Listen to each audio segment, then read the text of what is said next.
Hey, what's up YouTube, this is Toad, and today we're going to be talking about... And basically what that means is we're going to be talking about a very quick and on-the-fly magic technique, or basically ritualistic technique, because everything is magic.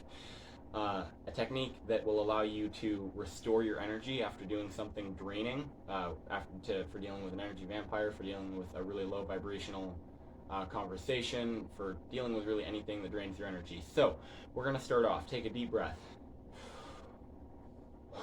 And when your breath goes out, you're going to imagine all the thoughts in your head are emptying out. You're not going to put a bunch of energy into this, it's just really quick. The quicker and more on the fly that breathing part is, just the better. Because it actually works, the less attention you put into it. So you have no thoughts now. Now, you're going to be inside of a black cube. And the reason for that is something I will explain after I explain the technique. But you're going to be inside of a black cube. Okay? And the reason, anyway, you're inside of a black cube. And you're going to start out with using a Christ mantra. So, Ka, Ra, Ya, Sa, Ta. And you're going to draw 5 pointed stars on each side of the cube. So, Ka, Ra, Ya, Sa, Ta. I will explain the way that you can draw the star, different ways for different intentions for drawing the star after the technique. Every side of the cube you're going to do that. After you hit the last point of the star, a circle is going to draw itself around the star. And after you hit every side of the cube, the cube isn't going to be black anymore. It's basically going to change colors. And this should come naturally. You shouldn't have to make it change colors, but it should change colors on its own naturally, just by being exposed to the energy of the Christ stars. So then you're going to make a shape inside of the cube. And however many sides you want on the shape that's inside of the cube, now this is a 3D shape, so it's got to be a polyhedron. However many sides you want on the shape inside of the cube is dependent on how many characters you're invoking the energy of. Now when I say characters, that could be angels, archangels, cartoon characters, movie characters, actors, a made-up character in your own head, comic book characters, anime characters, manga characters, it doesn't matter, any kind of character, it works. And different characters have different associations, so whatever characters you're using, you want the same number of sides on your shape as number of characters that you're invoking into this shape inside the cube. For me, I normally do 7, because I re-invoke characters. You can also re-invoke characters. I normally do 7, so a 7-sided polyhedron is a chestahedron or a heptahedron, but in reality it's a chestahedron. In reality it's a heptahedron, but it's a chestahedron. That's its formal name. Anyway, so I prefer to do the 7-sided shape.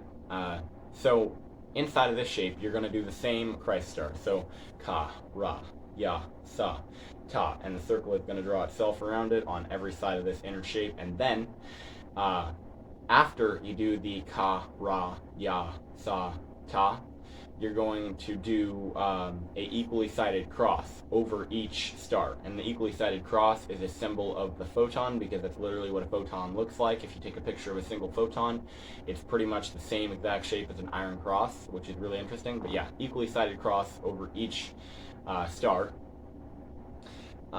And that's basically going to put light into the shape that you're putting on the inside, and then you're going to start invoking the characters. I like to imagine that each side of the inner shape on the inside is a screen, so it like turns on like a TV screen from the middle, like, and the character is there. So the characters that I like to invoke for replenishing my energy are Prismo from Adventure Time, Time Baby from Gravity Falls, let's see, Sandalphon and Metatron. Now, Metatron and Sandalphon are archangels. Metatron sends the energy down from the divine planes, and Sandalphon organizes it into objects and atoms and stuff. Okay, and then the 5th character that I like to invoke is Cipher, okay, because he basically has reign over the multiverse as well as Prismo, or at least his character is known for that as well. And then, let's see, after that, I'm drawing a blank here. Oh yeah, okay, Raphael, he's the Archangel of Love.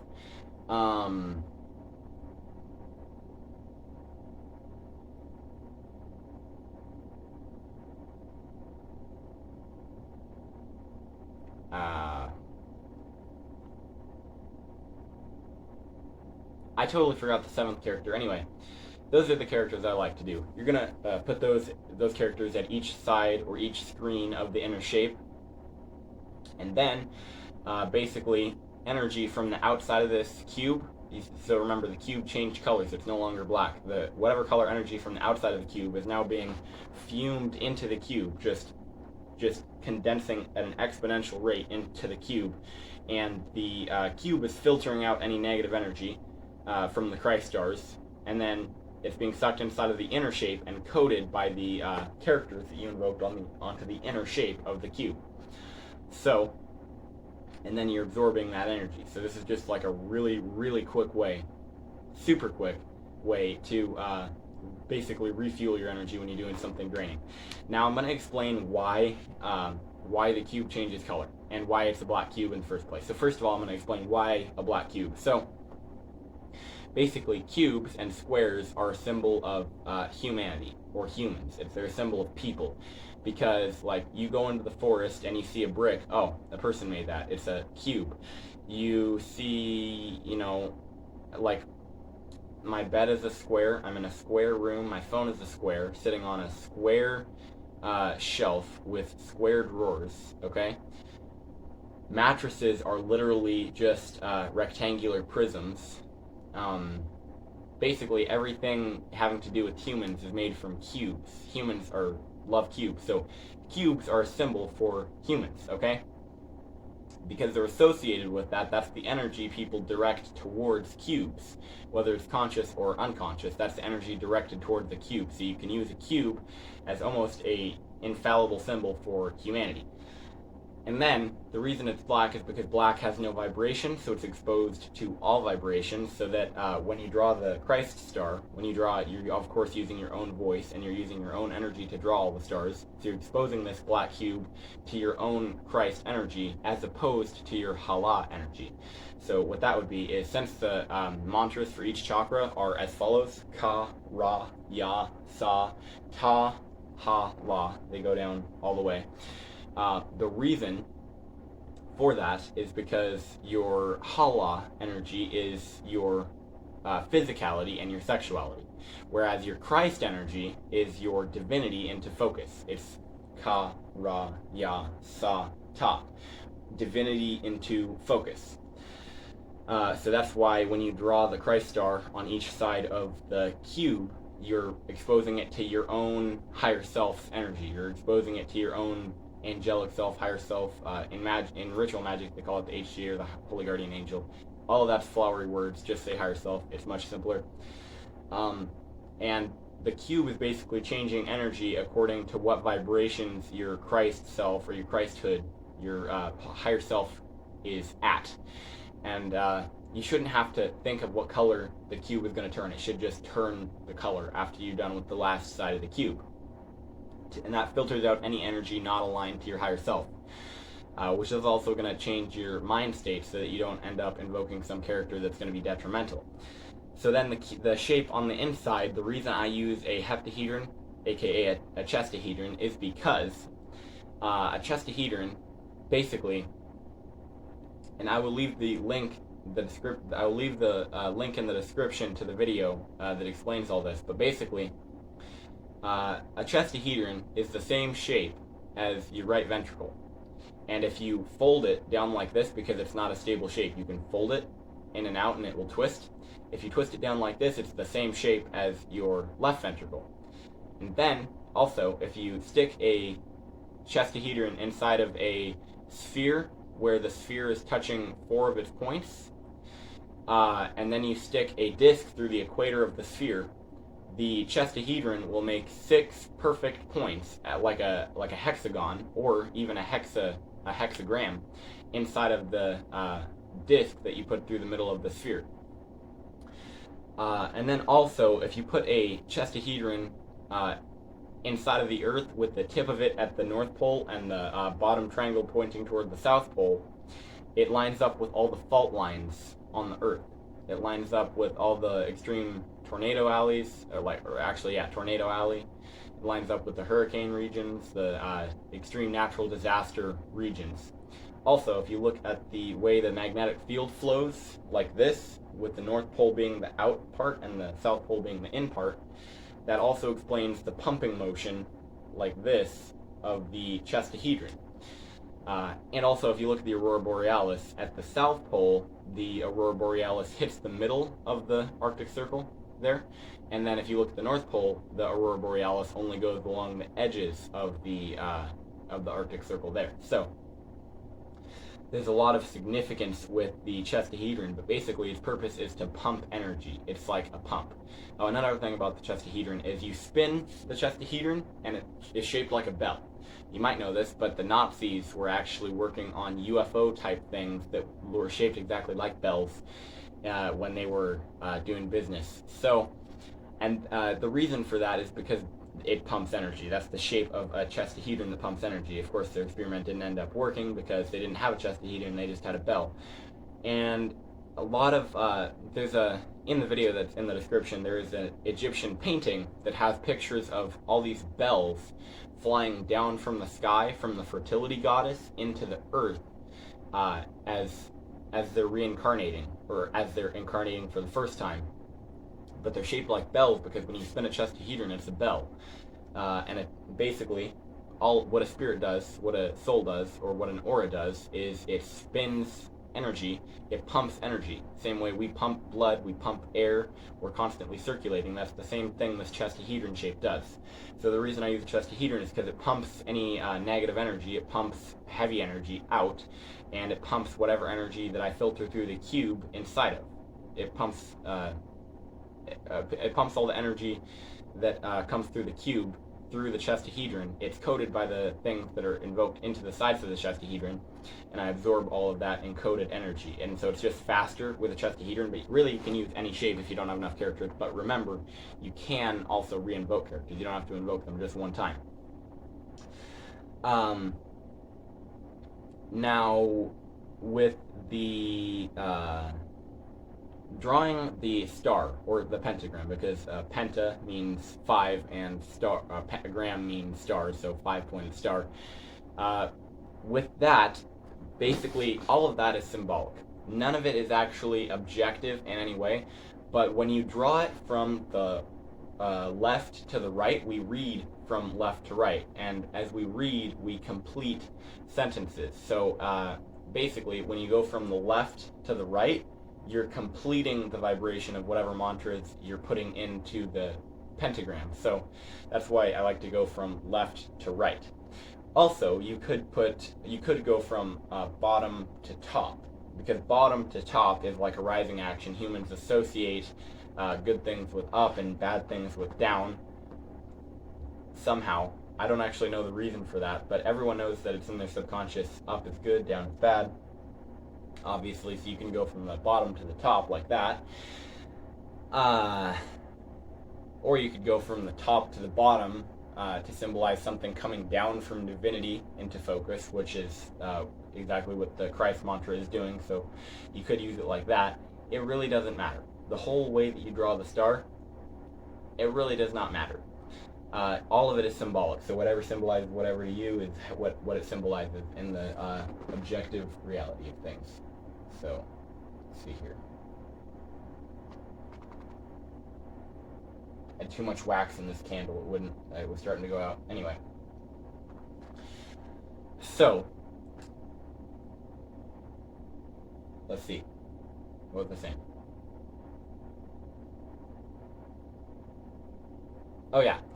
So, how long does this take? Well, let's go over the steps, except I'm not going to explain anything now. Okay, take a deep breath. Now you're inside of a cube. Draw a Christ star at each side of the cube. Make a shape inside of the cube. Draw a Christ star and an equally sided cross at each side of the shape inside the cube. And invoke your characters. Absorb the energy from them to refill your aura, basically, or refill your energy. In reality, this only takes like 1 minute. It's extremely quick. So it doesn't take very much time at all, and it's really effective. It can send your vibration from all the way down here to all the way up here, like way quicker than should be possible. And with the characters that I gave as examples for inside of the heptahedron, So, first of all, we have Bill Cipher. So, Bill Cipher, he travels into alternate dimensions. He's known for traveling into alternate dimensions. Another thing is he's extremely clever. So, when you invoke Bill Cipher, you're also getting all of the cleverness that comes along with Bill Cipher. Another thing is he is literally the all-seeing eye. He literally looks like the all-seeing eye. So rather than pledging some sort of allegiance to some sort of society of the all-seeing eye, like the Freemasons or the Illuminati, you just have the all-seeing eye. This is the all-seeing eye. So Bill Cipher is a symbol of the all-seeing eye. Another thing is he is chaotic. And the reason chaotic is important is because everything comes from chaos. All order comes from chaos. When you have a whole arrangement of things that don't fit together, there's no sort of pattern. If you extend it out long enough, no matter how unorderly it is, there will always be a pattern eventually. So, and then anything infinite also has no repetition. Like you look at 3.14 repeating. It doesn't actually ever repeat. 3.14 something, something, something, something. Pi, or a circle, never repeats. Ever. That's chaos. Pi is literally chaos. Infinity is chaos. And so that's another reason that I use Bill Cipher. Which seems like an unwise decision until you think about like the reasoning behind Bill Cipher and everything. Now, Prismo from Adventure Time. Prismo has been shown in Adventure Time to send Finn to an alternate universe, Farm World, where basically the Mushroom War never happened and the Lich was never released and all of that. Basically, he can send you to any universe. The reason that he grants wishes is because he can manifest anything. He's basically a master of the multiverse. He can send you to any universe. So if you're in a situation that you want to get out of, like a conversation that you want to get out of, or anything you want to get out of, really, you can use Prismo to get out of it because he's the multiverse, basically.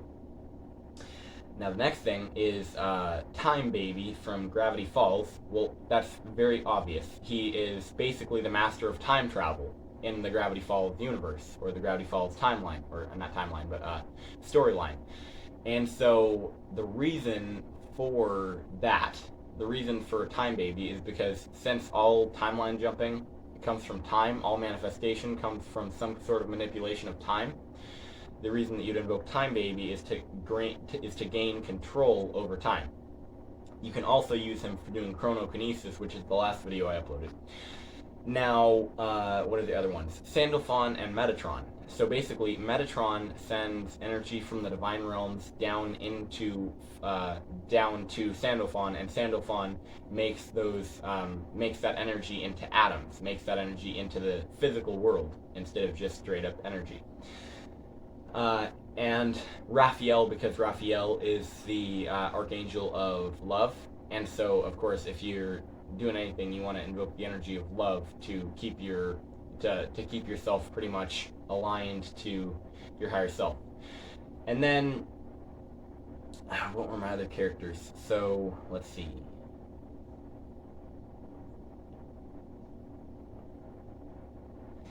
Seventh character. I know there is, oh yeah, of course, it's the character that I invented in my own head. So this is Glitch 32. The Glitch 32 because glitch is obviously a malfunction in the Matrix, and 32 because 321, turning things into their simplest form, seeing the absolute truth. So Glitch 32 is represented as TV static, and basically in that TV static is all things that are possibly true that you could know. All truths are half-truths. All things are within Glitch 32. It basically is there to clear your vision and break old patterns. So that character that I kind of came up with on my own, called Glitch 32, is basically there to break patterns and allow you to see the truth. So that's the seventh character. And so that's the reasons for all those characters that I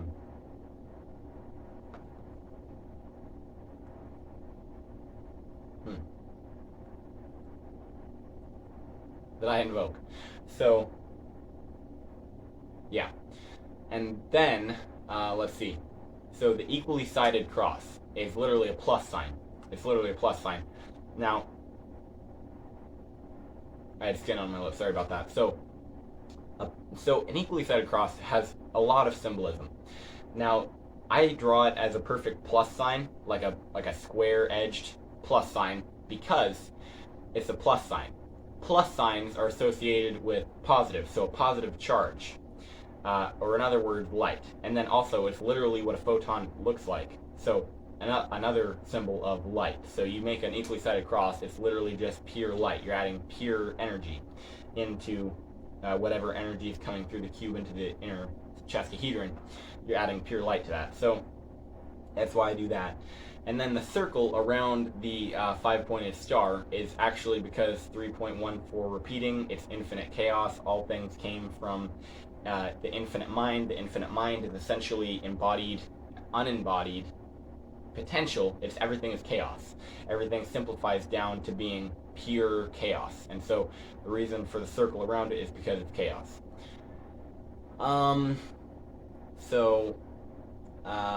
Yeah. I think that pretty much explains the actual process, and then I think it explains the reasons behind every part of the process. You might notice it's actually very similar to the last video I uploaded, or not the last video I uploaded, but another video I uploaded called Magic for the Multiverse, which is a timeline jumping technique. Now, this is not a timeline jumping technique. I invoke a lot of the same characters because I do use the snap technique where you snap and jump universes, so I use multiverse characters